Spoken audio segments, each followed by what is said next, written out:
This is Keep the Faith Ministry News. I'm Hal Mayer.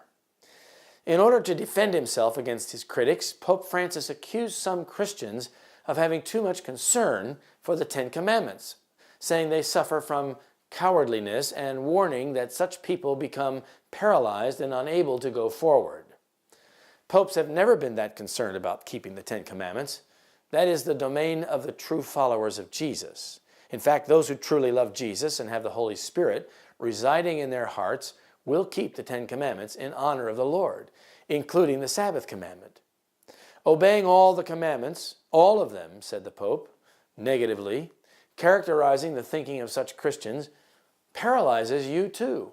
It makes you forget so many graces received. It takes away memory. It takes away hope because it doesn't allow you to go forward.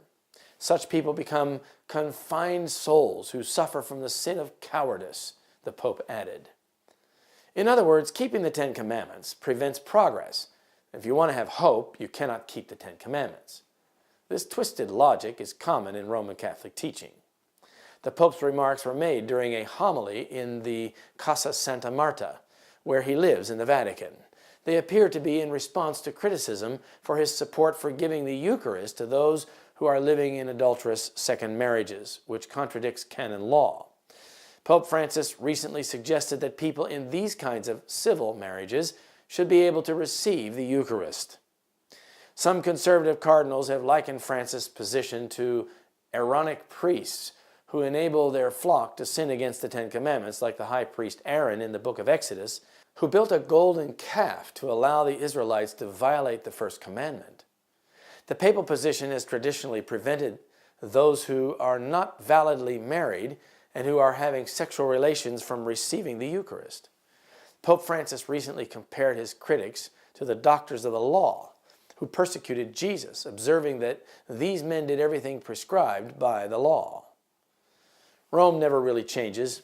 The Church still seeks to justify sin and teaches that you can sin and live eternally, if you go to confession, of course, and receive absolution.